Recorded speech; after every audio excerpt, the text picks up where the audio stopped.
It's 6 o'clock. I'm going to call to order the Parks and Rec Committee meeting. Roll call. Committee member Sarah Borkart. Here. Jennifer Bonte. Here. Jed Henry. Derek Look. And Trustee Bratton. Present. All right. Well, I'm Cody Bratton. Nice to meet you all. It's been an interesting couple of months. Just the backstory on me. I've lived in the world for 15 years now. Ties back to the late 50s, early 60s. Looking forward to meeting with you guys. I've got 3 children, 20, 10, and 6.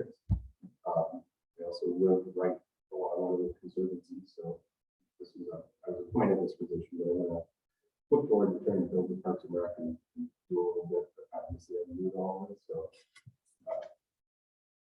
give me some leeway. It's a pretty good group here. That's what I have. Well, Welcome. Do you want to go through the public comment first here, quick? Just so you stay in order. That's okay. yes, it's time for anyone to address the committee online or in person. I don't see anyone in person or online, so Correct. And I don't have anybody either. You reports. Gave your report. sorry. Did you give your report? Was that your report kind of? Yeah, my report is I got a little sit down meeting with Mike, just kind of go over some of the things that were going on in the village, just so that I had some experience with what's going on. Obviously, I'm trying to follow as close as I can, but I've got a lot of play right now. I'll try and make every meeting I can. Village board meetings, I've been missing baseball games and things like that. That's over now, so I should be around when coming to. I'll be around all the time. They don't really have anything to report officially.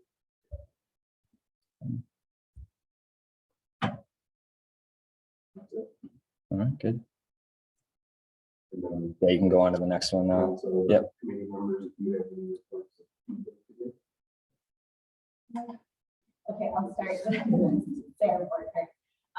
So with the recent pool closure, I think has brought up a lot of concerns from, I've heard from a lot of different community members, and I will say over my entire time on this committee, we have kind of come back again and again to huge concerns that we have about the pool.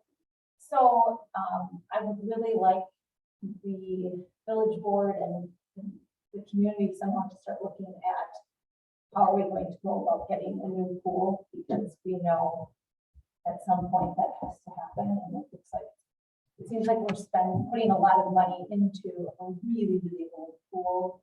So so I talked to a few people. I talked to Mike about how do we go about starting a committee for a new pool, because that seems like such a huge undertaking that it really needs its own pool. And I talked to, there are many people in the community who would like to be involved and who are, there's just a lot of people who bring a lot of different talents. So, you know, whether it's fundraising or, you know, looking at other pools and then like people who are on the swim team who are highly invested.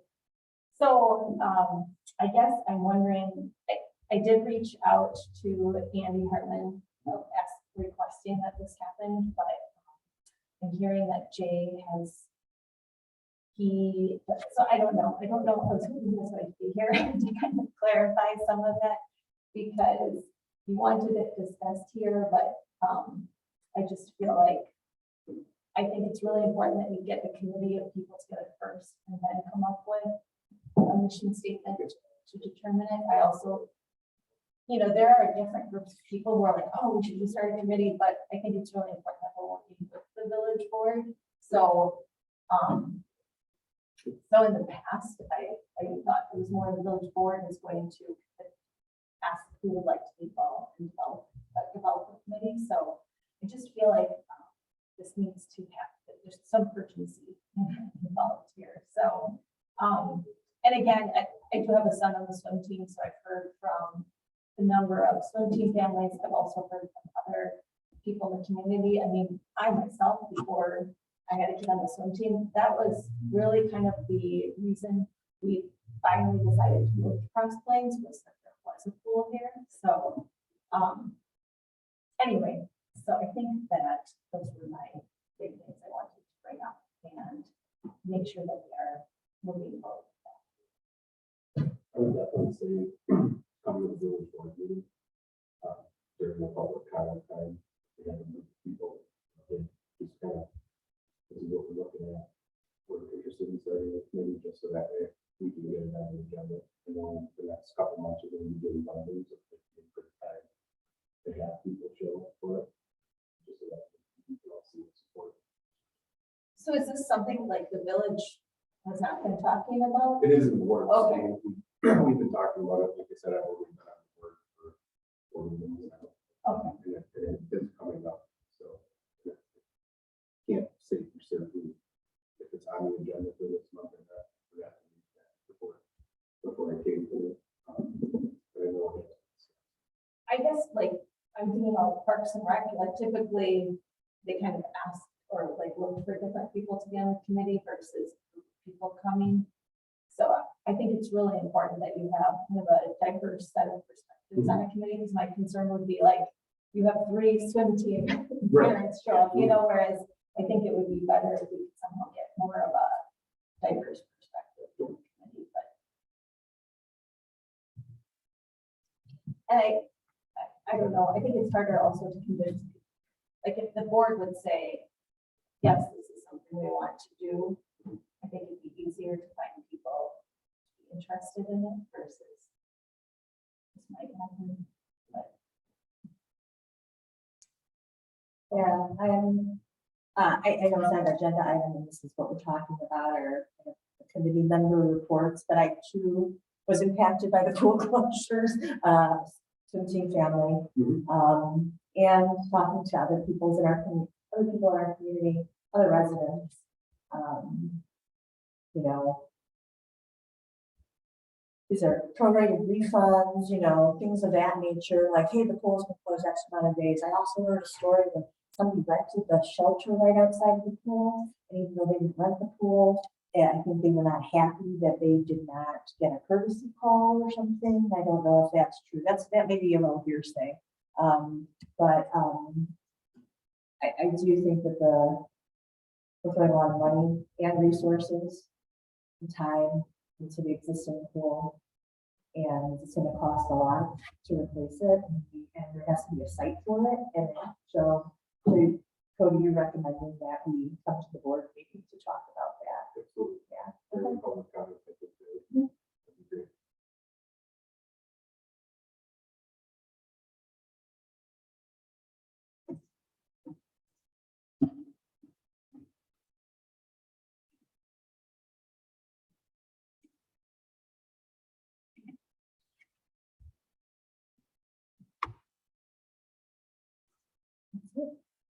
All right, Yeah, coordinator's not here. I will have Andrea and Katerina at the next meeting to kind of give you all an update on our summer. Mainly for the rec side of things, is obviously there's been a lot going on there as well. First off, Can I say yes. one more thing before? Yeah, go ahead.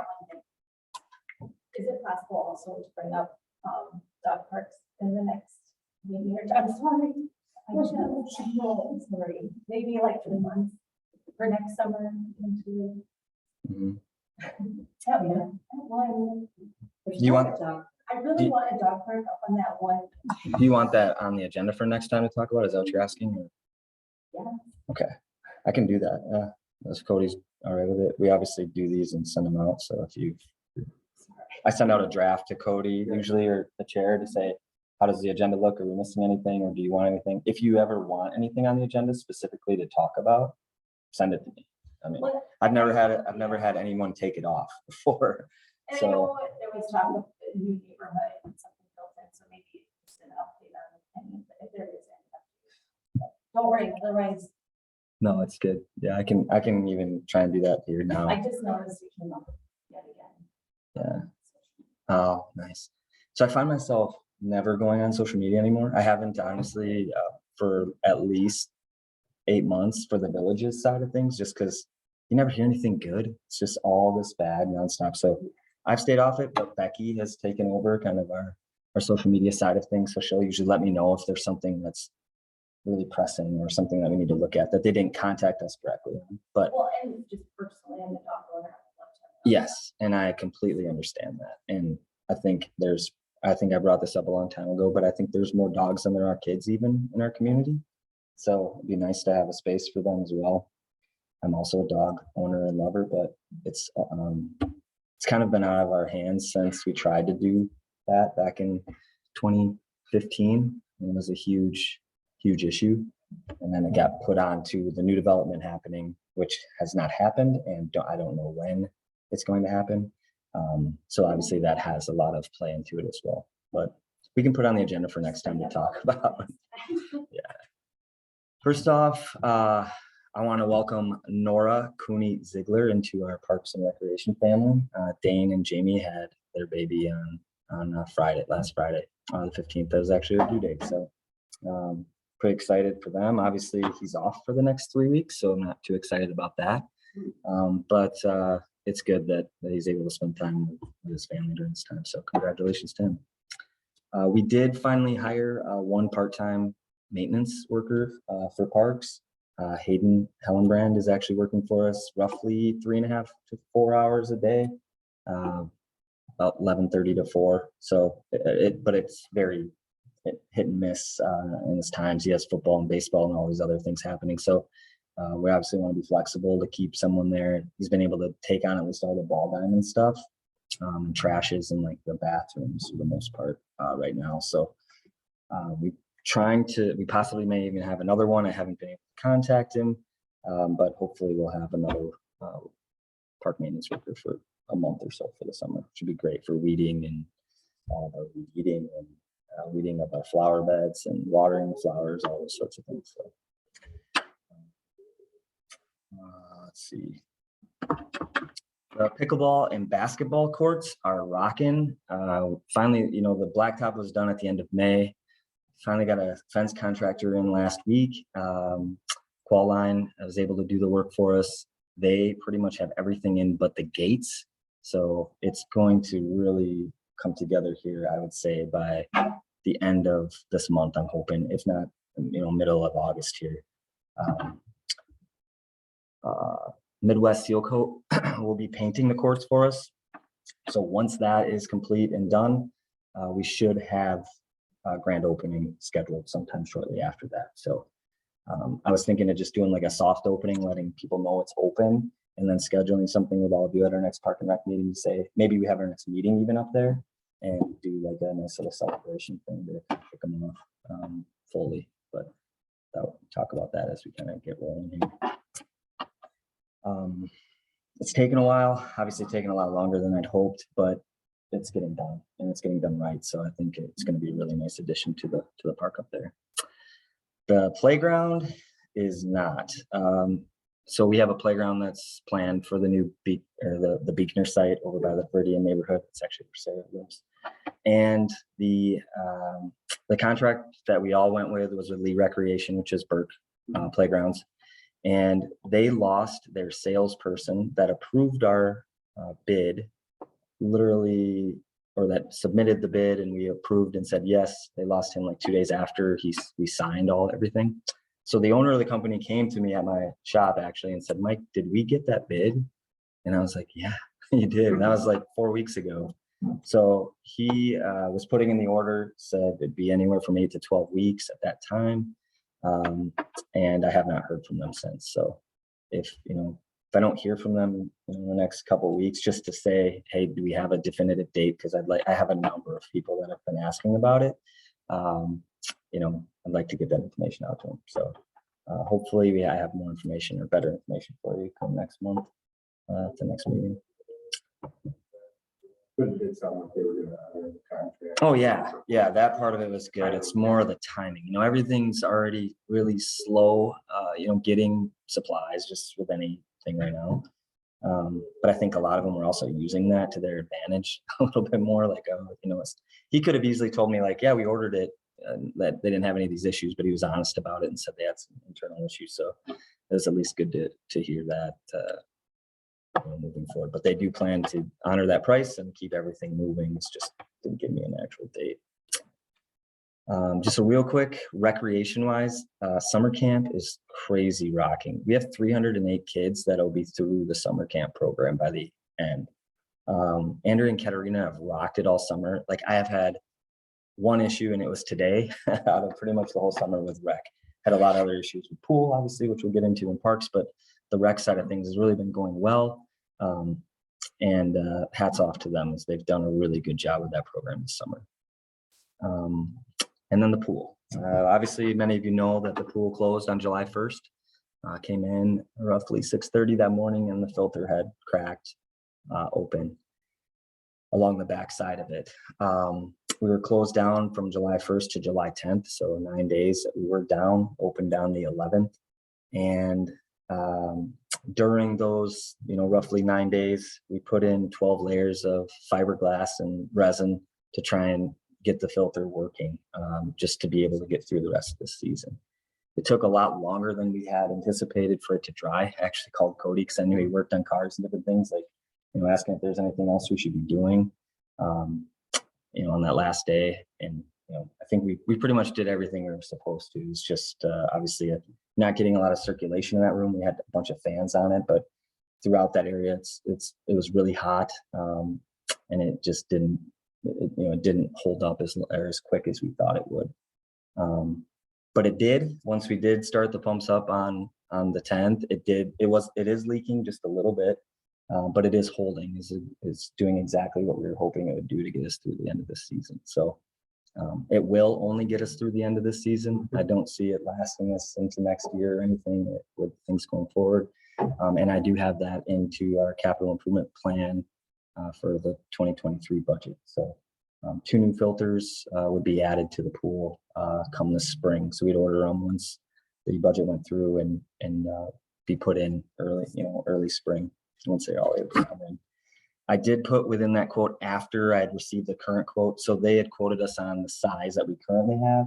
I had asked them to up to give us a little bit larger filters in case we go to a larger facility. They asked the questions of, well, how large? And I said, I don't know, because, I don't know what would happen. But if a filter does last you anywhere from 25 to 40 years, obviously we'd want to use these 2 at the new facility that we have too. So I did ask them to make them a little bit larger, which increased it up to I think $1,500 or something. So it wasn't all that much, but they are upsized right now to be at roughly 350,000 gallon pool, where ours right now is 298. So it gives us another 60,000 gallons if need be. I have had so when the filter did blow, obviously that morning, I didn't know, obviously I knew it was bad, but I didn't know how bad, right? So we got a hold of Carico. They came out and they told us we have an $8,600 fix. It would be piping in 2 residential filters next to your heaters and taking that one completely offline.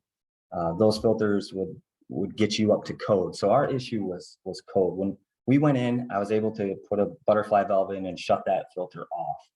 The problem was the size of our pipes and the size of that filter.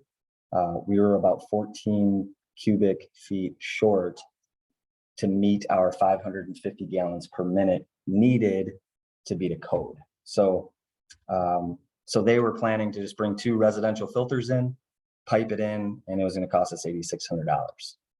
I thought that was not, I thought it was the only option at first. Then I was thinking like, well, can we fix these? And they said, well, in Green Bay, they did try and do some fiberglass and resin to fix their filters. It worked for them for a month or so. And then, they put in the residential ones because it didn't hold long enough. And I said, well, that's a couple $100 fix. I think we should try it and kind of roll with that.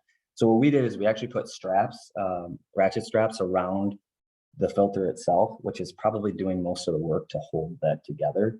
And then the resin and fiberglass, resin fiberglass to go on top to keep it from obviously leaking out the sides. And I have a boatload of pictures I meant to put all together too, but I can send them out to you via email so you can see it too. Or stop in the pool, you can take a look at it if you guys are touring. But so far so good. So far it's held. We've done our plan right now is so you have 2 filters. When you get to a difference of 10 within the PSI, which is all the amount of pressure within those pools or within those filters, you do a backwash. That's what tells you that the water is dirty and you need to do a backwash.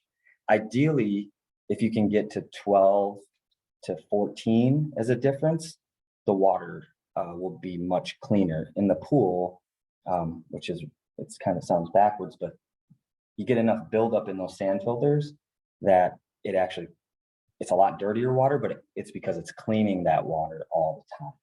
When you don't get that much of pressure difference, it means that it's not really ready to backwash. However, with the way that it's set up right now, I'm not comfortable with getting to that 12 to 14. So once it's at 10, we're just backwashing right away. I did one actually right before we came today. So I've done 3 of them since we've opened on the 10th, which is quite a bit more than we probably would have done like 1 or 2 within that time normally. So, which may make us go through a little bit more water, a little more chemicals, but it'll hopefully allow us to stay open for the rest of the summer. That's kind of the plan. As far as how did we communicate this? We sent out emails to everybody that had a pool membership, and we sent a pool membership, anything to do with the pool, to be honest with you. If they were in our database, they got an email from us. Just stating like, you know, we had a mechanical issue and the pool will be closed at this time until further notice, because I wasn't really sure when we could open again. We also put that same message out on Facebook, and we tried to put it on our village website as well, just letting people know. I received a lot of questions more about like what happened. And then I heard a whole bunch of people afterwards stating like, well, you guys are just doing this on purpose because you don't have money and all sorts of things. And I was like, no, I mean, the expense side of the pool is already there, right? For this summer, the expense is there, the budget's there, there's no issues there. So I can put all those things to rest. As we kept going, you know, as it got to be, so that was on the 1st, obviously the 4th weekend, we had a lot of people off. But, you know, starting that up mainly on the 4th and 5th, all the way through, we just didn't know how long it was going to take to dry. So we didn't know when we were going to open again. So I didn't want to send out too much information. So people were like, oh, we're opening tomorrow now, opening tomorrow now. You know, I didn't want to do too much, but we did try and get it out the best that we could. I don't really know anymore. I really don't know how or what the best way to communicate with that is, because I received messages from people that they didn't receive stuff. Then I received stuff back from them saying, oh, I'm sorry, it went into my junk. And I think that's what happens more often than not. And I always send it out blind carbon copy too, so that it shouldn't go into people's junk, because it doesn't pick up everybody's emails to think that it's spam. But depending on how people have their inboxes set up, it could go to spam or junk. Yeah, what's that? I felt like I kept hearing Too much, I know. I And mean, it was fine, but I was shocked to hear people say they did it. Like, right, and then we put up signs, you know, along the building saying mechanical, had phone number on there for people to call if they had other questions.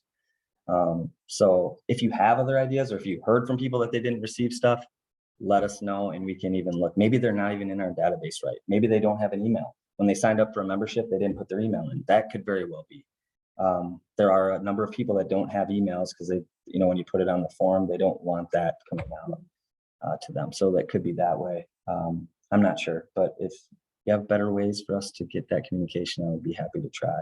I think It's people just just want hard. more of, like, daily updates, Yeah, which we didn't have any change. Yeah, and I didn't even know if it was going to hold at that point.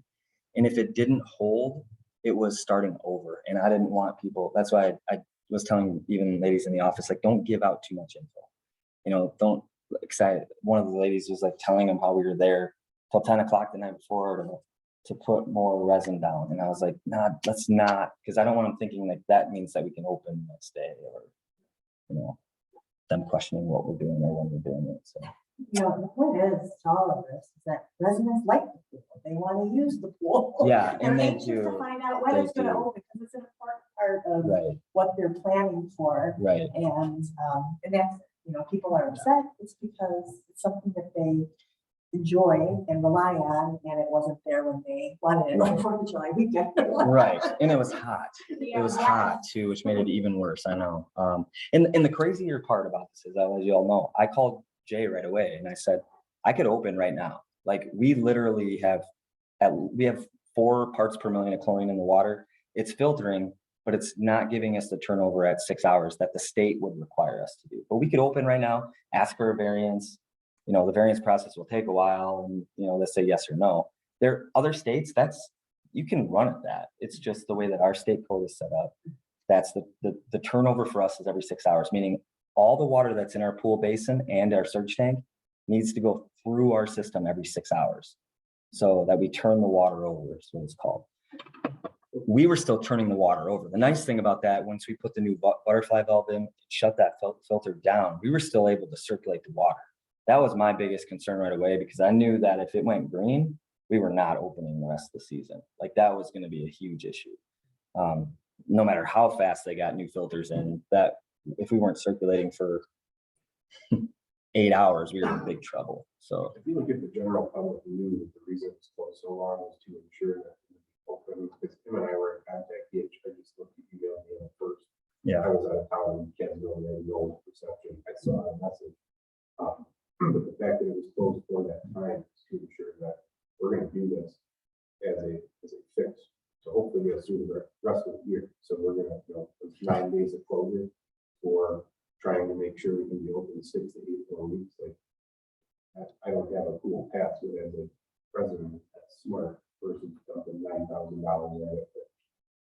yeah. Get us through. And Well, that, and once again, I didn't want people to think that we were going to open tomorrow, or, I just didn't want to give false hopes, because I honestly didn't know if it was going to hold either. So it's outside a lot of our wheelhouses too. It's new. I mean, we did everything, I think, the way that we should have, but we also were methodical about it. We weren't just like trying to quick fix it. We didn't want to quick fix it. Yeah, right.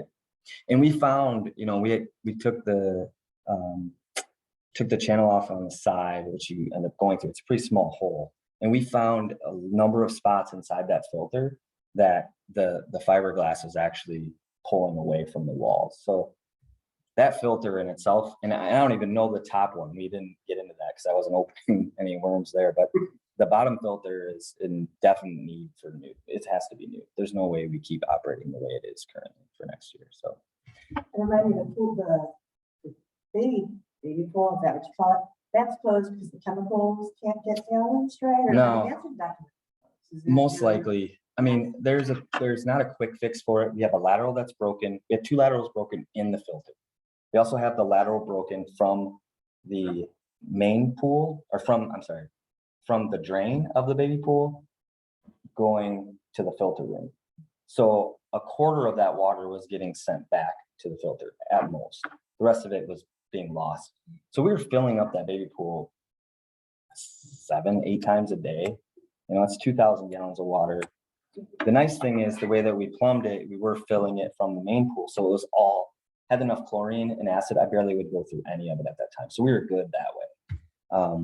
But it's such a small amount. I would never put another wading pool in at that size. It's just too small of amount of water to try and keep balanced when kids are peeing in it and, other things are happening in there. It's just really hard to, as soon as you make one small change, like we take the ORP, which is what gets its oxidation reduction potential. That's the amount of chlorine that's going in the water.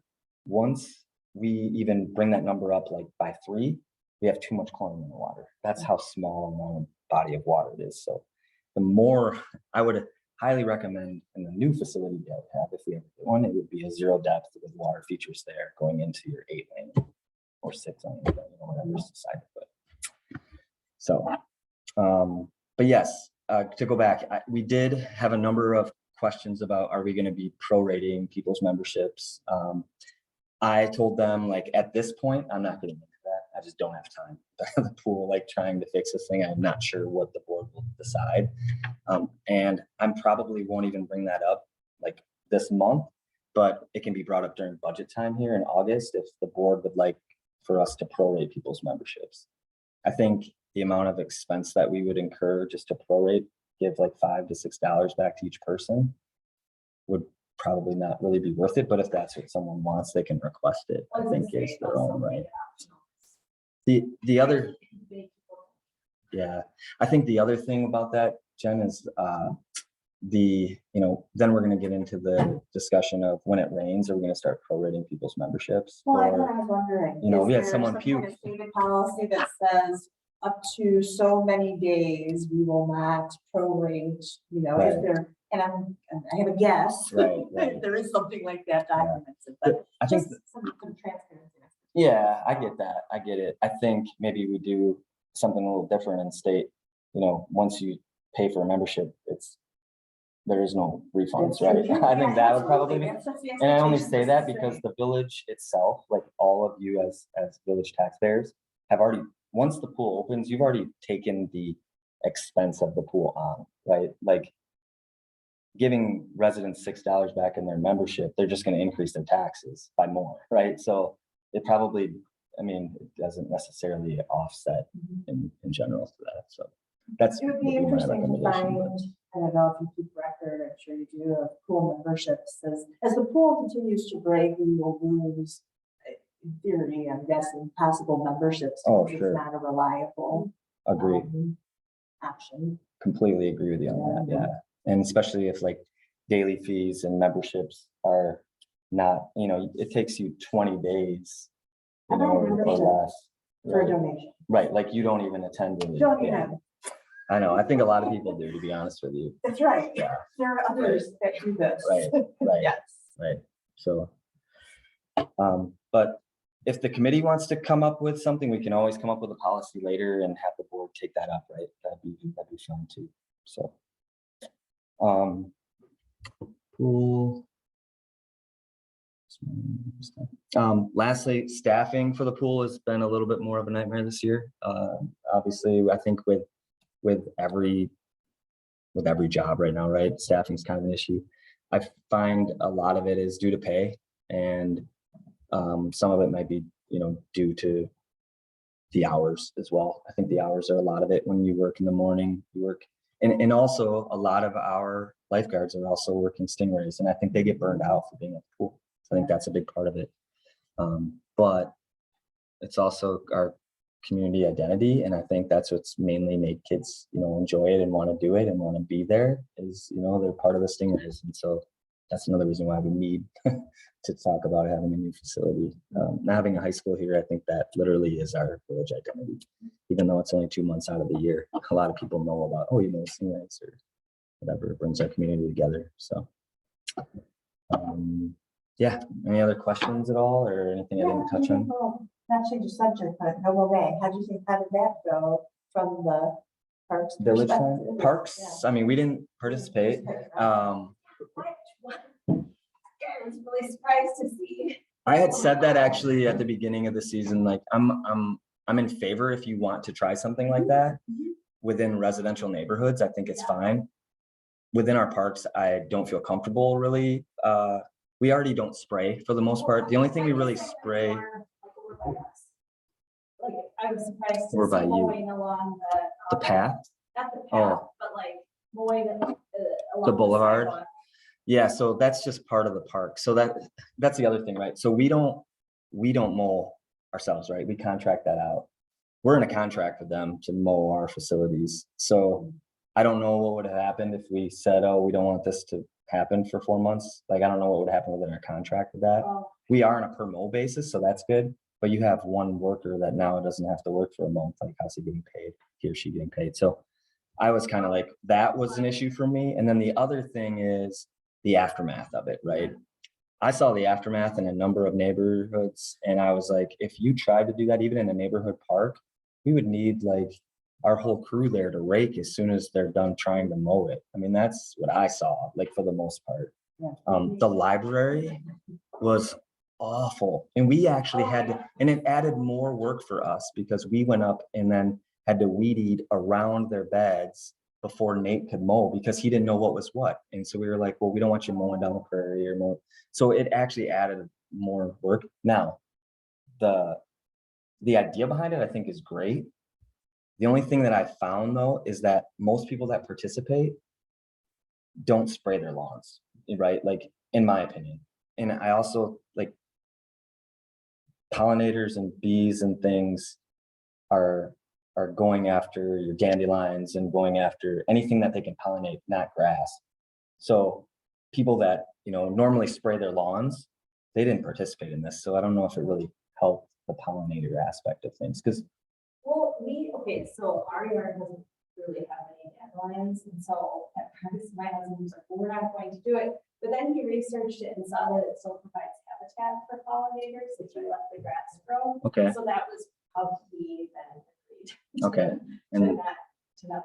yeah, like I said, I'm behind it. I think it's good. I think the idea of it's great. I just, within our park system, I don't know how, if we could able to do it. Well, that makes sense. You know, I think, we have 300 plus acres of conservancy land as well, that we don't mow a whole lot of it. We have some trails and stuff that are mowed, but, or maybe we could think of something like that, but I wouldn't want to do it in our parks. I know it. Yeah. So Brian was like, we're not doing this again.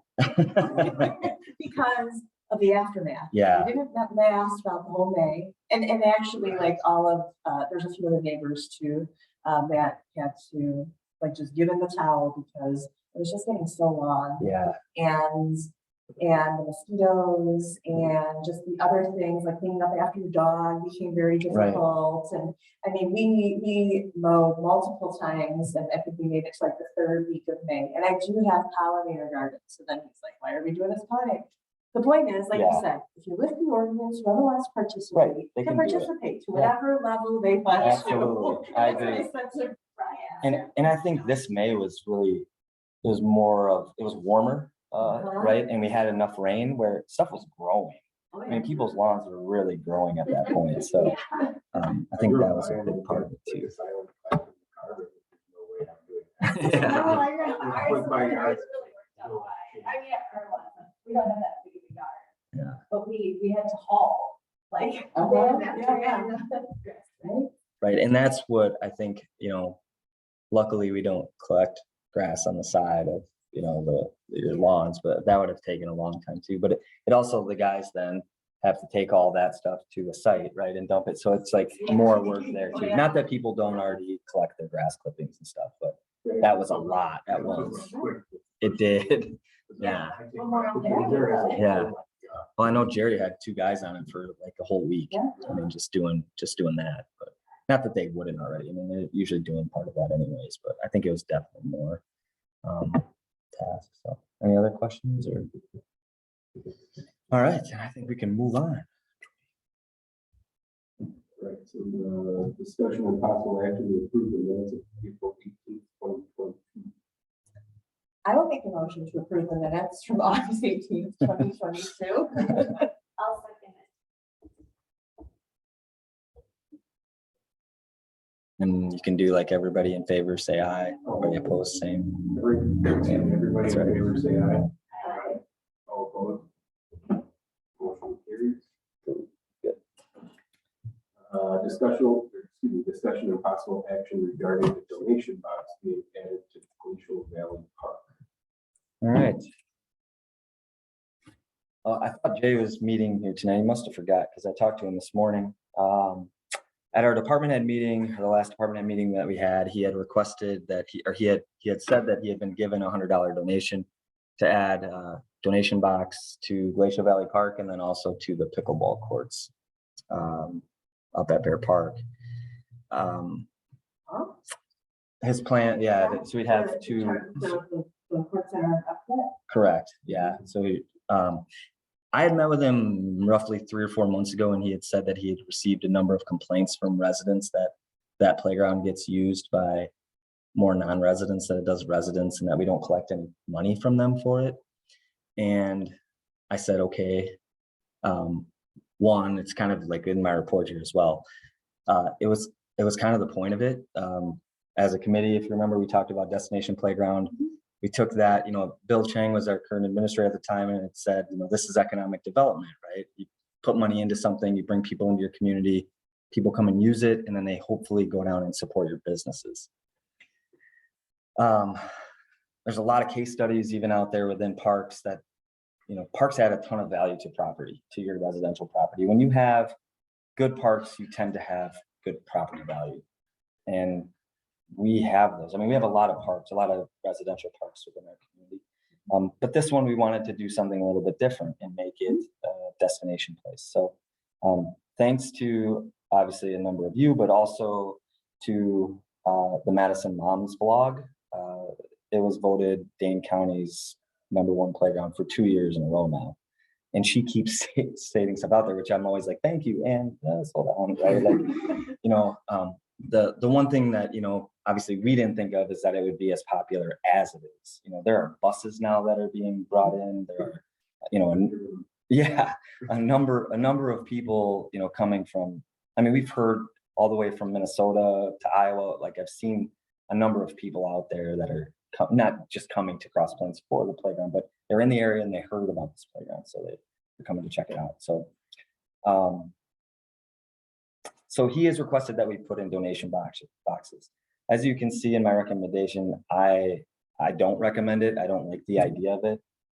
The first thing for me is I think it comes across like we're cheap or like we're not welcoming. I mean, our slogan still to this day, I believe, is famous for friendliness. And now we're like, and it's not like that donation box is saying you have to give us money.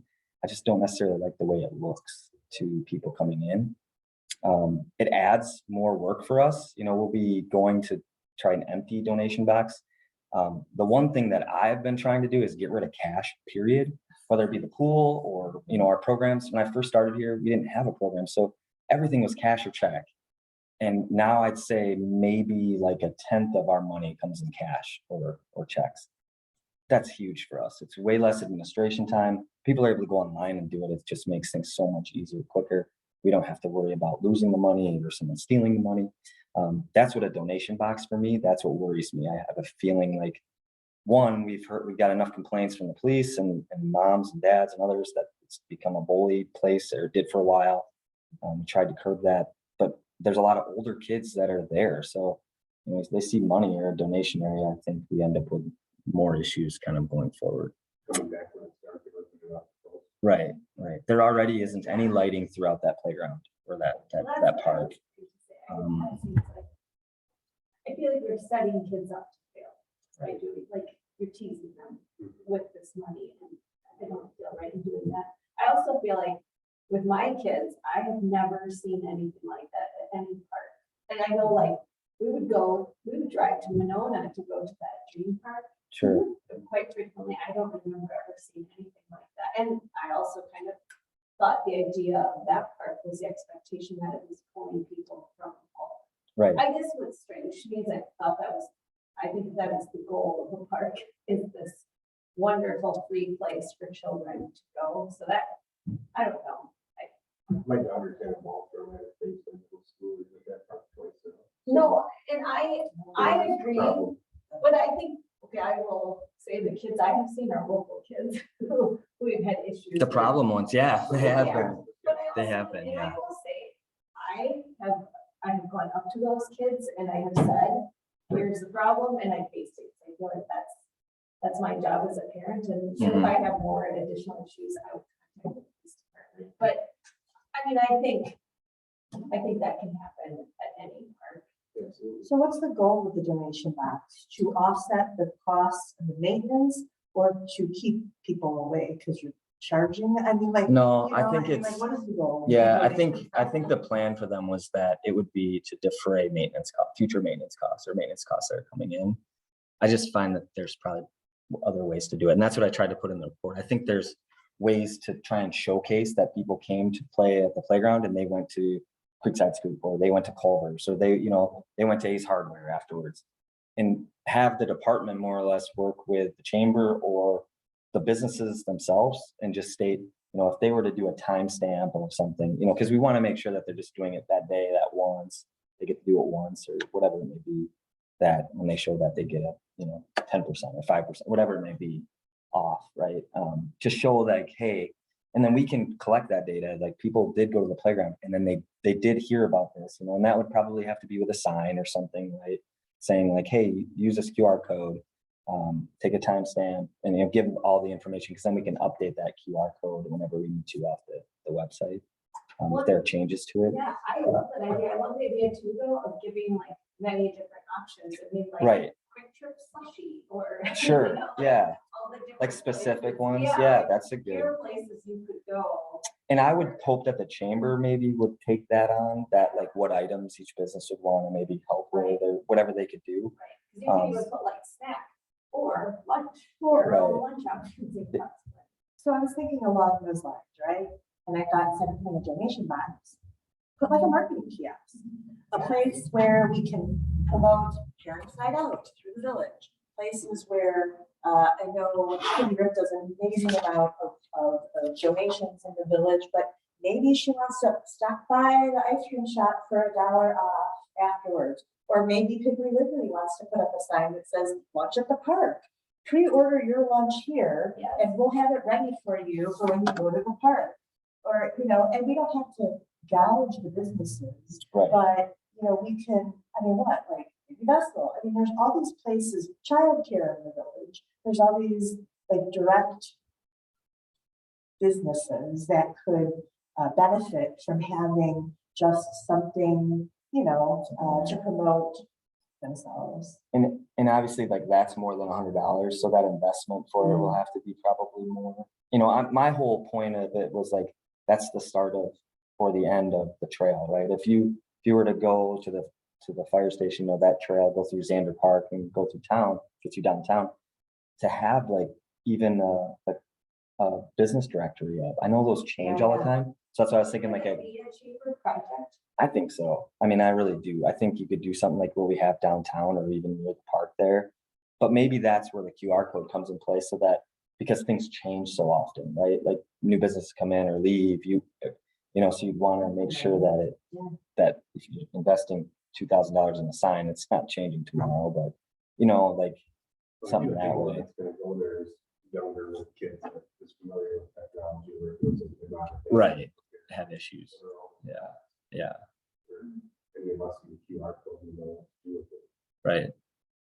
And I just don't think, I think if you put any kind of donation thing, I don't think you're going to get that many people donating, especially, I actually think you have more local people donating than that. And then the damage it does, The maintenance and everything, yeah. well, just Yeah. how it portrays our. Yeah, that's right, because like tourism, isn't that part of our administrators' shared job title? Like this does not support, this is a disjointed message. And I am not in favor of donation box. I am in favor of other options, other solutions to boost for money to help support these. All right, well, I'll make a motion that we don't put in a donation box, we look into other avenues to promote businesses in the village. I second that. Is that next? Thank you.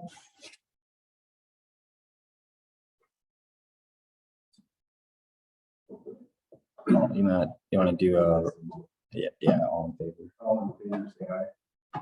Hi. All opposed? Motion carries. Thank you.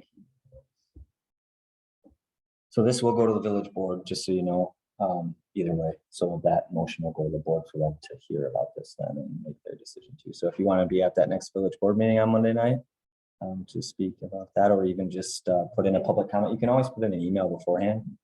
So that's easier, or send out just so you know, okay. Discussion and possible action regarding the non-resident fee policy within the village of Cross Plains Parks and Recreation Department. All right, also met with President Langfield a few months ago now, and he's just looking at ways that we can increase fees rather than increase taxes. This is a big thing, right? And so his thought was that we should be increasing our non-resident fees all across the board. And obviously my recommendation was to not change the non-resident fee. We already have 25% more in for every program. The way that we have that set up is that it's 25% more for a program that's not at any of the school district buildings or the fire station buildings or any of the fire district buildings, along with any of our adult programs are not part of that program, that aren't in those facilities, like adult softball or any of those sorts of things, because they're already there.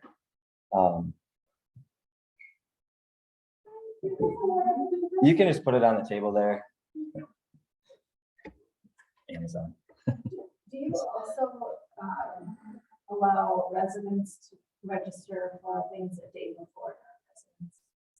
So for some programs we do. Yeah. Like any Summer summer guide. the summer guide was residents first and then non-res. So residents get 24 hours before non-residents to do so. I feel like that's a huge perk. Yeah. That was new this last year that we did. We went forward with that. The problem that we run into is that the city of Middleton now, if you would have done this 10 years ago, I would have been like, yeah, it's great, because they didn't have a rec department really at that point. Now they have one, and we co-op a lot. We run a lot of our programs together. NFL flag football is together, or in the same league, I should say. Youth basketball is in the same league. And just a number of other like day camp type stuff. We have run a lot of the same stuff. What we found is that they have, and they've done it. They're not doing it necessarily correctly, but they have it so that if you're in the school district, you're a resident in the city of Middleton for all their programs, for their pool, for everything. The reason it's set up like that is because years ago, the pool, they needed a spot for the pool to be built. The school district gave them that spot, providing they didn't have non-resident fees for people within the district. That's where it all started, as a pool. They never used to have programs. Now they have programs, and they run it the same way. If you're in the district, it's the same fee for everybody. It's not fair because they're not paying for the rec department. If you live in the town of Cross Plains, town of Middleton, town of Roma, you're not paying for the park and rec department in the city of Middleton. Just like you're not paying for the park and rec department in the village of Cross Plains. So normally what communities do, which every other community in our area has, non-resident fees for anyone that doesn't live within that city or village limits. City of Middleton does not, though, however. So what I'm saying, or what I was saying to Jay, was I just don't like that idea, because the programs that we run that are the same to them, we are going to just not even run anymore. Because a lot of times we rely on outside of our limits to make sure, programs are running. Well, and that's what I wanted to add, because I know, especially having a daughter, that has Mhm. been very difficult. And I see all the kids who are going to Middleton, so anything that's going to make people leave cross-plains programming More. is concerning to me. So, and the other side of it is like losing people is a larger loss, I feel like, to the department than gaining non-residents that may be, not paying taxes towards the department. You know what I mean? Like, it's not a 1-for-1. We're offering that program no matter what. The increase in the expense doesn't necessarily increase until you get to X amount of people and you need more staff, or I just don't feel like it's a large enough benefit for what we could lose personally. But I was all for this idea when it all came forward before, and I still think it's a good format how we have it set up. Our reason for not doing it for schools and the fire station is because people are outside the village are actually helping pay for those things. And the school district took away all of our fees for the most part now, so we don't have to pay for those. And so at that point I was like, well, now, if we're not paying for the space and the whole district is paying for that space for us to use it, then I feel like we should pass that savings on even to non-residents within our programming. So it's kind of a wash, since we don't have our own facility. If we had our own facility, it'd be probably a little different, but since we don't, and I don't see that happening anytime soon, I think that's an easy wash. The fire district, kind of the same thing. They don't charge us for the use of their space ever. And so granted, it's a space that isn't used a whole lot, so it's nice that I think it's getting used, but they don't charge us for that. I know Jay's big thing with the district was that we pay the larger percentage of those bills, which he's not wrong. We do. I know the village pays like 55% or 50, whatever. It's a higher percent than the rest of them. But it also is right here in the village, so to be able to use it's kind of nice as well. The fire district doesn't currently allow any other users inside that space. That's 0. And I don't see that changing. It's been like that for quite a while. So unless you're a volunteer firefighter, those rooms are off limits. You don't get to rent them or use them. So for us to be able to do that, it's pretty nice. Don't forget, do we own the building that the summer camp is in? I'm sorry. County No. Senior Services? No, Northwest Dane Senior Services Yeah. uses that space, or they allow us to use that They space. allow us to use that, so that's to your point. Yeah, the village, as village residents, you give them like $25,000 a year for their service, to be able to offer their service here in our community. Them moving to our community helped, and then obviously they allow us to use that space at no additional cost, which is pretty awesome, really massive. And I've asked her actually told her we need to sit down and go over all these increased bills and things so that maybe you don't have to charge us back for it or whatever, but we should be having like, there should be a line drawn in the sand of some sort. Because there's definitely more water, more, electricity, all those sorts of things of which she's paid now that she wasn't prior. But it's also her vision and what she wanted to see within that building so that we can do generational programming, which has been awesome. Like it's been really nice to bring all those people together. So they were actually at the park the other day, like all home went to Glacier Valley Park just to watch the kids. Like they enjoy that. So yeah, it's been good. So, I mean, I just wonder if I think thinking about how it would be nice to see the village look at kind of other ways to raise funds for different projects. Like I was telling you about that great I was at investment in Michigan where they did a 50-50 raffle. And it was $50,000 and it paid for their fireworks display that they do and all that. And I just think it was really fun. Well, the parade, which the winner was. I think that Memorial Day 50-50 would be massive. There's so many people along the parade lines. I mean, you'd have to literally walk up and down the parade line, but Right. I mean, if they're working out to that, to what it's going towards. That you want the money to go towards. And I think about, it was just thinking back to like where you talk about the money for pickleball courts. I don't see people donating just regularly, but if we get to a point where we need new nets, I could see regular pickleball court users saying, oh, sure, I'll donate to you. Well, what's interesting about pickleball too is that you can rent the courts, right? Like there are other ways to generate revenue. Right. I'm not going to rent a slide to somebody or, like well, they're the only ones using it. What's happened now in Verona, they just built new courts and there was fights and like, not just fights, but like people, being pretty upset with one another because they've waited so long to play. And there's all these common courtesy things that you should do that wasn't happening. And so they went to like a sign up. So you have to sign up for the courts and they allow X amount of people and they actually make them pay. So there's like a pass for them to do it. And so, maybe we end up getting to that here. I don't know. It's like a club in Oregon. Yeah, it's everywhere. They're 200 everywhere. and some people in Oregon that they just built new ones and there's like it's almost like a cult. Right. Yeah. Right. And I think that's big for, us to show that these are open for our community and outside our community use, but here's the etiquette. So like rules and have all the stuff set up. Right. I just keep hearing like how we're going to save money. And I just think maybe it needs to be more brainstorming happening of different. And I'm all about that. I agree with you. And I think it should be done outside of village government. Like Then how do we? fundraising under my department or under those things is so difficult. Like people always or will say like, well, we already pay X amount in taxes. I'm not giving you more money. So I've always been like, I never ask for donations or any of those sorts of things because I feel that Well, that's what, all about it. We used to have one, it's called the Life Foundation, and then we no longer have that. Well, I heard it still kind of exists. Well, but I think we need like a community foundation Agree. and that. Sarah Borkhart's gonna start up a community foundation. I like it. I'm gonna make a motion to not increase the non-resident fee policy for the use of our programs and facilities. No, second. Would you like an amendment to that to like say that you'd like to look at other ways to do this rather than the non-resident? Yeah, make a commitment to that, looking at other ways to raise money, not raising fees for people using our village programs and facilities. No, second. Right, all in favor? I, All opposed? Motion carries. Right, discussion regarding the 2023 Parks and Recreation Department's operating budget.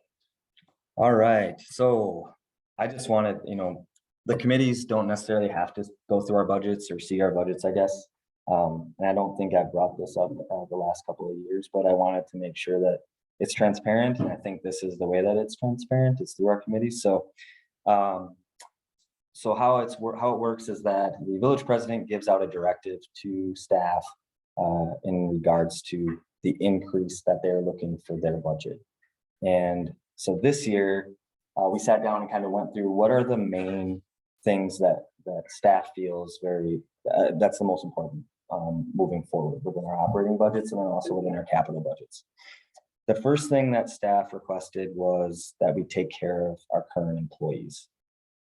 It's something that we've talked about for a very long time, and there has never been anything done with it. We have plans, we have, we've not stolen, but we've used other people's plans or payment plans, the school district's plan and steps and all these things. But over this last 16 years here, for most employees since I've been here, the only increase you get is at best the cost of living increase. There's no step increases. If you get more certifications or you picked up more responsibilities, you don't get an increase for that, but you get a 2% increase on your base salary. Well, as many of you know, 2% on your base salary over even 16 years does not increase your actual base wage at all. You're not keeping up with the cost of living adjustments. Like there's nothing. And what we always hear is that we don't have the money. And we understand that, but we also understand that you're asking us to do more, asking things to be done. So our whole goal for the 2023 budget was to take every other operating expense or other things aside and take care of our staff one way or another. And not to take care of our staff with another week's vacation that they can't use, because that's what's been done as well. Or, I'm sorry, I lost my train of thought there, but there are a few other things that they've done over the years that you're like, no, and I'm not talking about myself or just department heads. I'm saying more of our support staff and like people that, 2% of 30,000 is a lot less than 2% of 80,000, which is what we always find. So what we had requested is that the village president's budget tell us what you're okay with and let staff decide more or less where a lot of that funding goes, and employee wise or whatnot, so that if someone, because how we've always done it is that 2%, everyone gets a 2% increase. That's 2% of their base salary. So the gap just keeps getting bigger. And I've been saying it forever, but why do we not just take a lump sum of money and try and chop it up in a way that benefits not just the top, right? Which, that tends to happen all the time. So for this year, we've asked that current staff be at least looked at. Like we've done so many studies with other communities around us, and we've lost really good staff to neighboring communities. What is the village's plan to keep these people? And it's funny because today we were all talking about it, and I said the reason that none of this stuff ever happens is because you keep your core group of people that just pick up whatever someone couldn't do or couldn't get done or they knew about it. We've crossed enough there. But like the rest of the staff, like everyone that's doing all the really, grungy, cold, wet, kids puking on them. I mean, they're doing all the hard work. They're not getting any of the funding to help pay for what's happened. So that's where we've went for this year. Within our budget, we have been given a 2% increase for anything outside of wages. And what that has added up to is $3,177 through all of our parks budget, rec budget, and aquatic budget.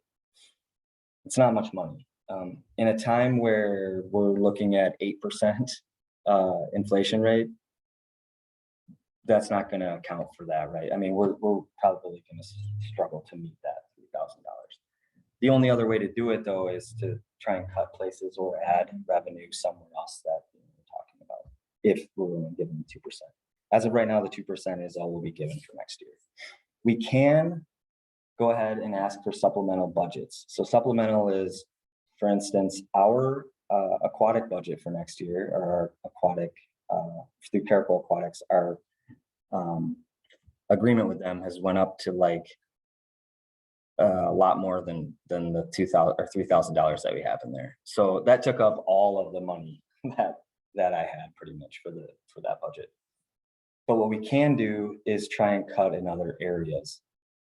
The problem within cutting in other areas is that most of our budget and any budget is in personnel. If the only way to really cut areas is to cut personnel, we can't cut personnel. Like we have 4 full-time employees already for a small department. If you end up cutting staff, or we cut staff, we cut revenue as well, because we're going to end up cutting the services that we can provide, right? Camp, summer, like a full day camp or after school. Those are all programs that actually bring in a lot of revenue outside of taxes. So my part of this with, our department head meeting is that we can't cut staff, and that we need to put more emphasis on the staff rather than not. So as of right now, we have $3,177. You guys can take this budget home with you and see different areas that you think maybe it could work. The hard part about like doing budgets right now, or that you don't have the actual costs to date, right? Like, so we're already a month behind. So this is June's information, and you have the whole month of June and July technically that has not transpired in the budgeting world, as they don't do the budget amendment until April or till August for July. You know what I mean? So we're always a month behind, or a little more than a month behind. But I wanted you to be a part of this, or at least take a look at things. I've thrown some numbers already into this where I thought that it would end up going as of now, but I wanted you guys to see it and be a part of that as well. So you can take it home. We can talk about it at the next meeting, or we can, if you have questions about it now, we can talk now. But on your memorandum where you're talking about upping, like, yes, So that's the other, so that's the revenue side of things. We're a little different than police or public facilities, right? Because we are able to charge for other services. So there could easily be an additional increase, I think, into those, some of those fees. For parks, shelter rentals, I feel are fairly cheap at $50 or $75, but they also don't get a lot for those. It's not like we have, kitchenettes or anything within our shelters for the most part that we can use, or outlets that don't work. Yeah, in some of them. No, you're not wrong. You're not wrong. Yeah, right, exactly. Day field rentals or evening rentals, I think, are really low. I think that we could easily see some increases there. There has not been an increase in any of these fees since I've started, except the pool. So in 16 years, there's never been an increase in shelters. There's never been an increase in field rentals, any of those sorts of things. So I think that's something we can keep in mind to kind of push forward. The other thing is those field rentals, we have either Dane or myself that have been doing diamonds all summer. That takes up to $25 or $50 right there. The other thing about nights is that they're using lights. We've never broken down the exact cost of what those nights are. Maybe that should be something that we do, as a group. I've never even actually seen a bill from MGE. I just get it quoted to my account for utilities. It's like gone. So I think Bobby must do those all. I think MGE comes in as one. So I think there are areas that we could see some increases there, since we haven't had any increases, but it's also nice to not have to if we don't have to, right? Like the groups, CP baseball, or right now, like Middleton Senior Legion team is up playing at Bear Park. Those places don't have a lot of money either, and they're giving kids a place and an outlet and things to do, and so not having a lot to charge is great, as well. But I was going to ask a question because I saw it somewhere in here. Yeah. Like for the pool study, and obviously we can get Oh, to that. yeah. Does that include like rates? Because I look at like the rate of a family for $120 for a year pool as being pretty cheap. It is. Like, It is really cheap. I wouldn't want to say wouldn't want to see it raised quite yet, but if the whole new pool starts coming up, it's like that's gonna happen. Right. And I think, maybe not double, but look at it. I think the feasibility, that's the whole point, right? Like that's what somebody does. This is a business plan per se, right? They come in, this is what they do. They put in a facility of X size of a community our size, and this is what they charge. This is what they have for filters. This is the square footage that they have. These are the amenities that people are requesting usually.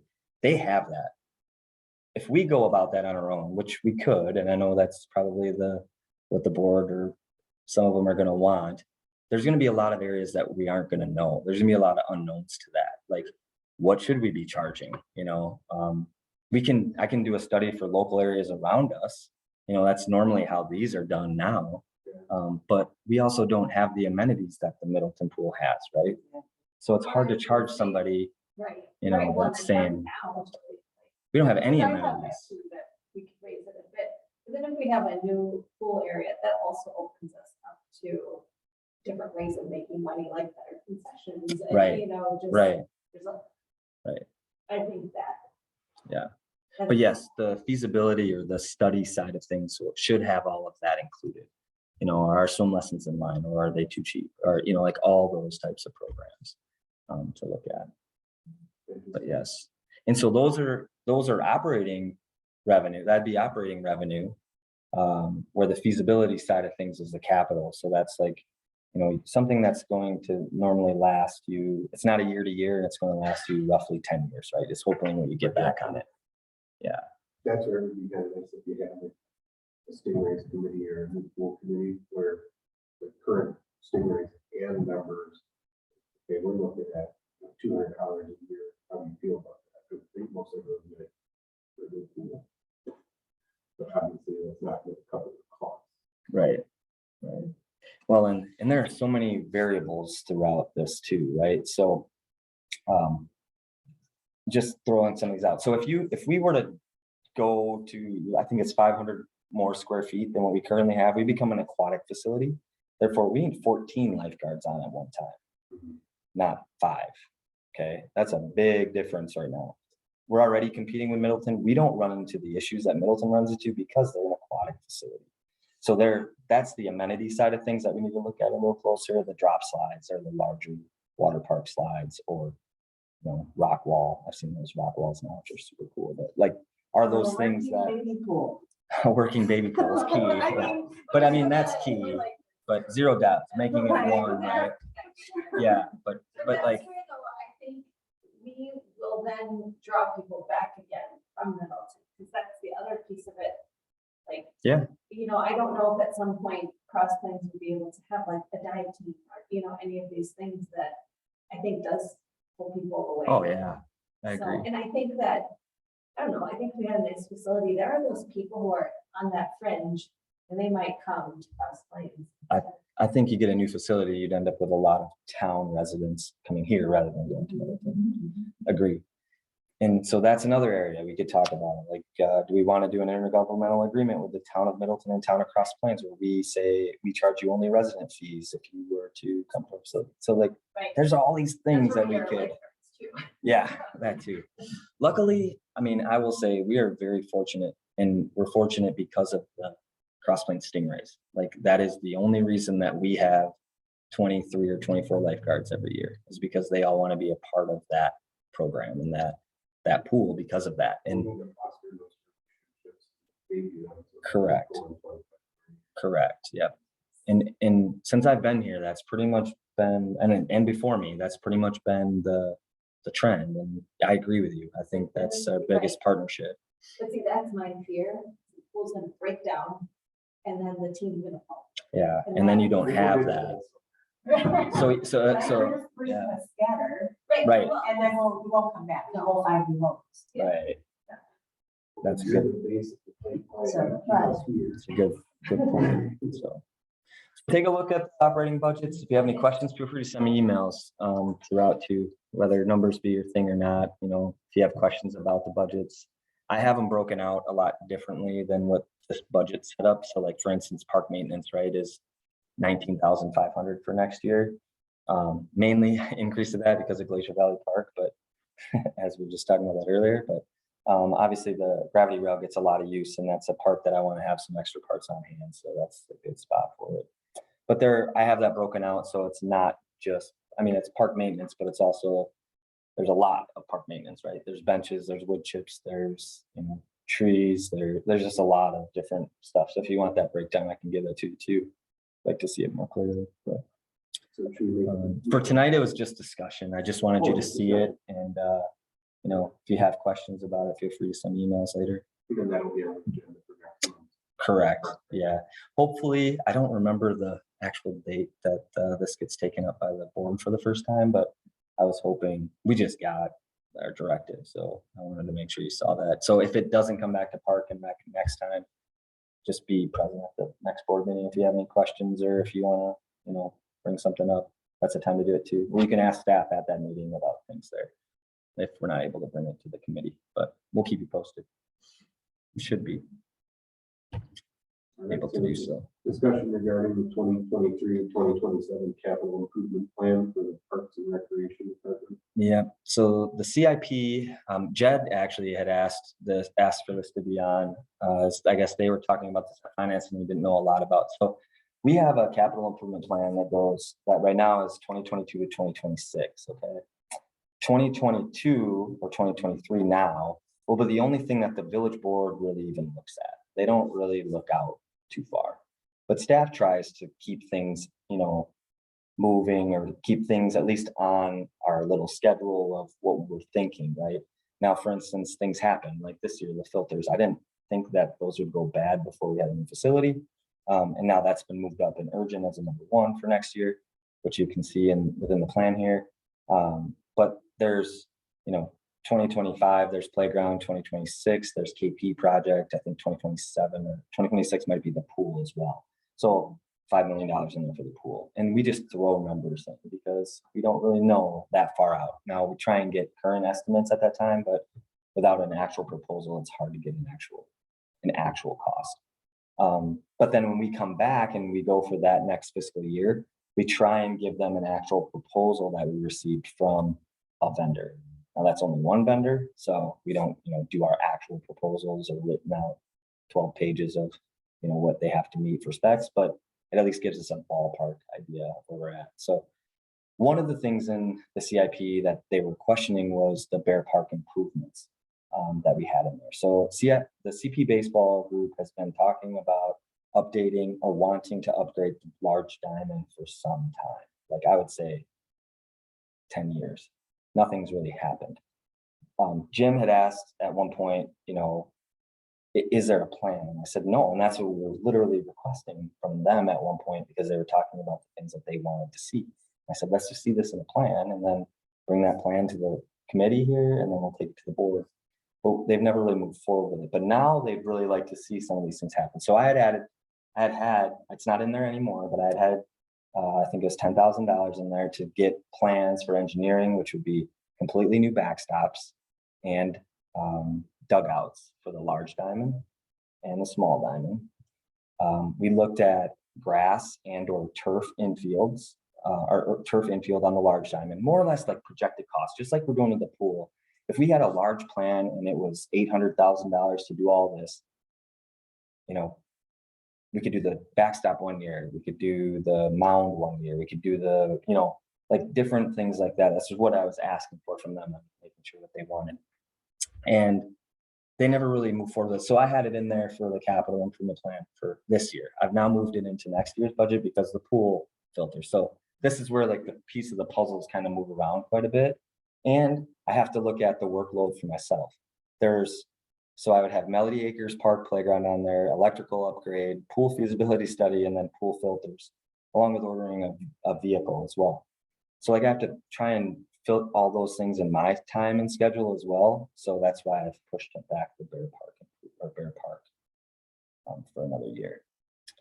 But I wanted to make sure that you guys saw what we had on there for next year and see if you had any questions about them or if you supported them. This is again just a discussion item for it.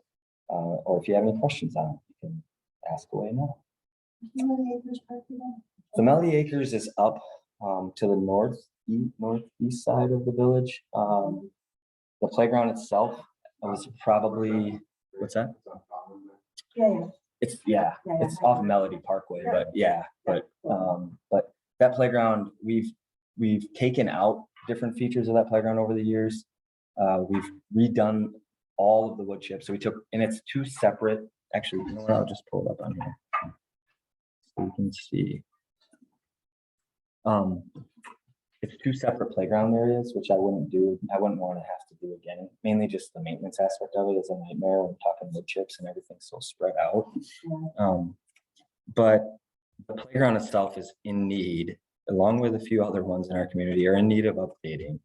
And so what oh, sorry. Is this something that will take pressure off of the other playground? I mean, I wouldn't say it take pressure off because neighborhood parks are neighborhood parks. Like this is a true neighborhood park, right? This is the lot right here. It's 0.8 acres. So you're not, you don't have a lot to work with. But the way that the playground's set up now is, two separate spaces here. And I think that's the only park in that entire It is. subdivision area. Yeah. They're cut off by P and airport from the rest of the village, Right, right? right. So you can get to St. Francis, and use the private but, like, park to there. Send their kids off across P. to go to Right. St. Francis. Right. is like an idea. Right. And so, the thought was to upgrade this playground at that point there. Or the plan would be to have a neighborhood meeting, just like we did for Glacial Valley, and say, what would you like to see this park become? Or what are some features they'd like to see? Is a basketball court something you'd like to see? Is a tennis or pickleball court or something like that, with a small playground, something you'd like to see? It doesn't have to necessarily be all playground, but I had $50,000 in there for next year for the earmark for an upgrade to that park. All the playground structure itself would be taken away. It's just that old and decrepit. I've probably seen maybe 2 families in there in my last 10 years, right? Yeah. Like it's just not used. And there used to be a ton of thistle. It came out of nowhere. And it was just everywhere then. So then we went in and took all the dirt, all the wood chips, everything out of there. And it's helped it quite a bit, but it's still, it's still there in that area. It's just such a large, like this is actually a really, it doesn't really do it justice on this here, but it's a very large space. Oh, yeah, so it's long. Yeah. I'd yell at Jerry because I said, like, did you plan this park or playground out? Because this is Glacial Valley was like this. It's all, you had that path in between the old one. It's just not a good, for maintenance purposes, it's not good. It's not good to work with. So that's Melody. And I have and I have a playground update, like a plan. So Melody Acres, Westview, Municipal. So the playground at the pool. I mean, the whole goal would be obviously to get a new pool and a playground next to that, or at some point. But we should get a new pool, backfilled with a splash pad and the new playground all at the same time. yeah, you're not wrong. I actually said that before. We have the surge tank already, I and know. so we have all the operating mechanical needs that you need. How much is the splash pad? Depends. Maybe you don't have any staffing costs except me or whoever you have do the CPO stuff. You have to have a CPO, certified pool operator. So you have to check the water still twice a day. You have to do all those sorts of things. But I could ask Mazo what their increase was. So Mazo and Middleton were able to do non-circulating water, so it's all fresh, which I would not recommend. I mean, obviously you're going through a lot more water at that point. The DNR doesn't really like that either. I was surprised that Mazo got theirs approved that way. But like not firefighters. Fitchburg has one. I can't remember what it's called now. I don't know. It's not Pope Farms. Something Farms though. McKee, yeah. They have one, and that's awesome. Like it's really nice. Yeah. Cottage Grove just got one. Another one by Madison. Gavin going down Wine. Oh, really? Elver. Oh, Elver has one. Yeah. Yeah. Yes. Yeah. That one's really nice. Yeah, they have one too. So this, Cottage Grove just got one what too. should be changed? I don't mean to derail us with the pool again, but, So- or the splash pad, but is the municipal park equipment and chips? I haven't been there. The in a chips long are fine. time. I would never put rubber chips around the pool ever again Mm. because there's so much that it ends up inside somehow. Which I think was actually part of our algae issue from time to time because there's just so much of it that's in there at one time. You're talking about this, right? Yeah, I love those chips in general. I don't like how they fall out all over the place, but I like how, minus the fact that we just had another person fall and break their arm there, I guess, on Saturday. She's like second person, I know. I think it would be nice if somewhere we could add in another zip line feature. Just Somewhere. like the Bear Park one. Because Agreed. I went to that one, wherever it was just a long zip line. Yeah, it's awesome. That Wanakee- would pull away. Wanakee has 2 of those and they're Yeah. really nice. They're fun. Yeah, they are fun. I agree. Yeah. That would be an awesome one. I actually was always saying like a zip line going into the pool would be phenomenal. It'd be pretty cool. It's like a destination. Yeah, coming off the library roof, Yeah. dropping in. But, I mean, there's We do that before we have to go. this year, you could build one, yeah, let's do it. But yeah, so the playground replacement fund or playground replacement is trying, this is what we try to do. So there's roughly a playground every year. Now, obviously, you got other thing you gotta take in that is staff time, which those take a lot of our time, take a lot of time to do the visioning, to meet with all the consultants that are gonna be bringing you all the information you need. And it's a lot. So I wouldn't want to do more than one a year, but, or you get salesmen that quit throughout or get fired throughout. So, but yeah, we easily have 3 playgrounds in the next 3 years that'll be replaced. We also have new playground going in, obviously out here at the Viridian Glacier Ridge development, whatever, out there. And then we have one in next year's budget for planning out at the Scenic Valley site, which is off of KP. Yeah, so that would be one as well. Our whole goal was to get over the phase 1 plan and then they started into phase 2, but they've started phase 2 now with phase 1 not sold out completely. So, which is fine, but it just, I'm not moving forward until 50% roughly of those lots are sold. Otherwise it's going to be a pain in the butt. So that's fine. The Hickory Hill Electrical. electrical, Have you seen that electrical box? you know where I live, right? Yeah. Yeah. So you're on the bottom. So the box is up top. Yeah. It's on an MG&E pole of which they don't even allow anymore. So we actually have to buy that pole for $1. But I told them if we put in a new one, we'd buy it for $1 because that one is like got holes everywhere from all the woodpeckers and things. I don't know how they took that, but I haven't heard back from them. So this it's roughly here. Sarah, you were up there last year, right? Were you up there, Jim, when we did the tree lighting? Weren't you up there for the tree lighting? And it didn't work, right? So when we do the tree I lighting, was wondering why we were taking down projectors. it was awful. It was literally Griswold Christmas. No kidding. We were like, all right, drum roll. And I was thinking about it when I said it. And then they did it. And then we went like, and it nothing like 4 lights came on. And I was like, you got it. And it worked the day before. That's the thing. I know. All these kids are like. They were hanging on it. And parents were like not helping the situation. I know. So I had Nelson Electric come up and look at this and he was like, okay, well, here are a lot of your issues. I mean, this thing is literally, I don't even know the year it was put up, but it's old switches, it's old fuses. You remember one of those old bulbs and they're actually full size? No, I mean, there's still big bulbs, not like he's talking They about. used to be like, screw away. Yeah. Oh. And then a few years ago, they changed it to the different ones, and now they changed it back to some, because when I was coming in. This is why they do like community foundation. So like ideally for me, honestly, I would say that like, I think this should be a fundraising thing. However, I think it's too far gone in that if we don't do it into next year, like this year is even going to be sketchy. He was saying like, I mean, he's like, I wouldn't work on this the way it's set up. It's just. Could we talk to like one of the clubs in the area to take it on as their? I mean, it feels a little strange to me that a Christmas tree is a village thing anyway. Mhm. But I think we have different organizations that could be sponsored by. Yeah, on village property or something. Yeah, Yeah, yeah. but still sponsored. Right.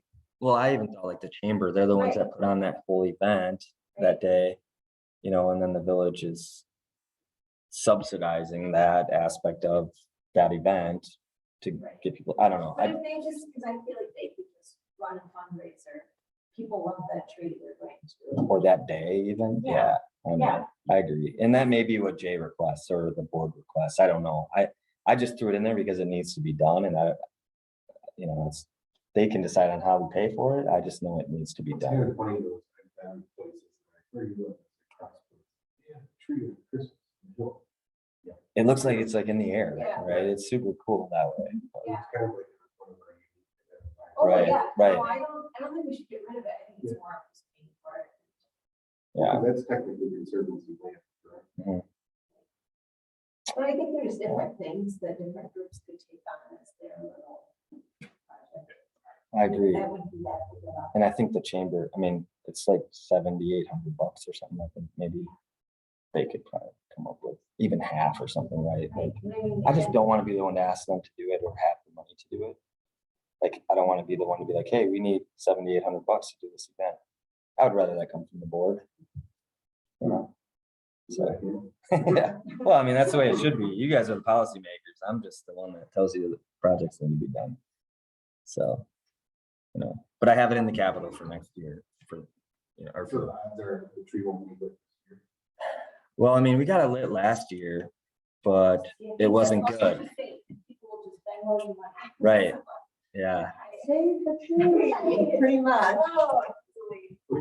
Which does bring me up the Venmo side of things. The village needs a Venmo account. I talked to Bobby about it today because I was like, that would be something I'd be all right with at the parks, like, or, but I would say let's put them up in all of our areas, not just parks or not just open space or, you know, like. I like it more for a specific project. Agreed. I'm not gonna just give money all the time, but if you say Agreed. save the tree, I'm like, here we go. Well, and my thing, We don't have a tree anymore. Right. When I cut the check. Okay, I go down. well, I agree. And my thing is this, I was saying this to Jay, I said to him, like, okay, so you don't increase taxes, right? And that's the big thing, doesn't want to increase taxes, but the next president increases taxes. And now I have people donating to these signs and now they're really upset because their taxes went up $500 and it's not village, right? It's like, or it's, you know, we don't have control of the whole tax bill either, but If you get a Venmo account, could, like, I could see, I would just post on mom's events, press plans, put your little Venmo thing and say, put in the subject what, tree, yeah, and then we need this much money. right. Like, that would be so easy. You could do a GoFundMe. Yes, well, right, but then you're paying the Do you? GoFundMe. Oh, do you fund, use the- But like something? Venmo, that's why, if you just put the Venmo, people will just get the money, that you'd still want to say like, we're now at $500. Now we're Right. at- And so now we have another job for someone to make sure they communicate out what we have, But because no, that's always an like, issue. that's where you get volunteers, like, I would be happy to. Boom, heard it. Yeah. I mean, but those are like Yeah, little projects like that sure. you can find for the community. Just nobody wants to take on The everything. big, oh, I know. I understand that completely. You know, or like Culver's night, you know, Yeah. those things are. I actually talked to Jim. I said, he was talking about, you know, this facility that we want, the indoor facility that we all talked about and didn't get grant money for or anything, but he was saying that he would increase fees to baskets down there by $1, because, you know, they can make their prices whatever they want. It's not set by anyone. They get to decide that. So he's like, I'll just increase them by $1. And we should, For what? at Culver's. Oh. Yeah, for fundraisers or for this baseball facility. It's what he was referring to, but Yeah. I was like, deal. Yeah. Start tomorrow or when do we start on Right. this? Yeah. Yeah, Yeah, oh, that would be one for sure. The only one that's not in here that I do have in, that was in prior to this, was for the GEM.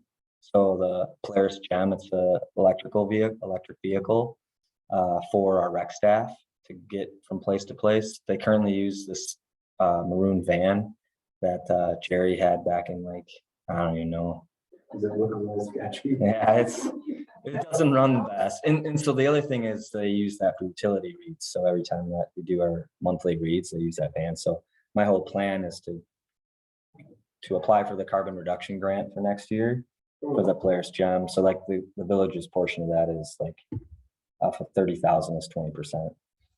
So I have that in the budget, but I have the full 30 in there for the budget purpose. So I'll be reducing that thanks to that grant. But that should have been something else I updated in my report. The carbon reduction grant was something that came out. It's federal stimulus money that the DOT was actually implementing and putting out. They pay 80%, and they're the sponsor of the program for 80%. and the other person has to do 20%. And so the big one was going green for vehicles. So I had applied for, we had a Dane's truck is actually my old truck, it's 2007, which is very old for a maintenance vehicle, but it doesn't do anything else for us. It just gets us from A to B. So my whole thought was to try and get more efficient with another vehicle that we can plow with, get up in our conservancies with. So I applied for the Ultimate Kinetic Polaris Kinetic UTV. It's all electric.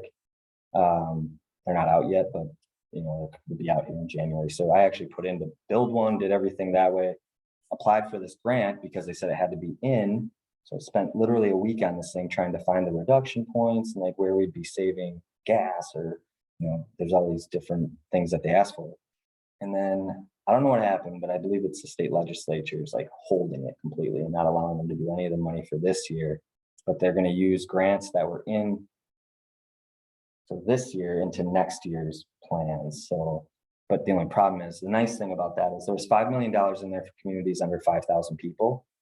And there weren't many people that applied for it. So I was like, awesome, pretty much guaranteed, you know, I thought we were guaranteed it. Now, next year, everyone's had a year to, you know, think about projects and plans. And so I have a feeling that there's gonna be a lot more competition. So I may just go forward. I have the money in the budget for this year to just purchase a vehicle. Problem is that now I can't even get a truck, you know, for next year. So it's kind of bit me, I guess, in that sense. But the hope and plan is to kind of try and go green, more green with our vehicles if we can. And I mean, if I did it all over now, I got a different vehicle for myself even. It's just not, it's nice to have the extra cab room, obviously, for concession supplies and tools and everything else, but the large truck without able to plow it is just kind of pointless. I would have definitely done something different. So, but that's that. Any questions about the capital? You can look through it again. If you have questions about it, let me know. Send me emails, or if you want to send the group an email, that's fine. That's great too. Everybody wants to do it. Ready to adjourn? Yeah, you can take a motion I'll make from a someone. motion to adjourn. Cody's doing it all tonight. I like it, right? I'll second it. All in favor? Aye. All opposed? Motion carried.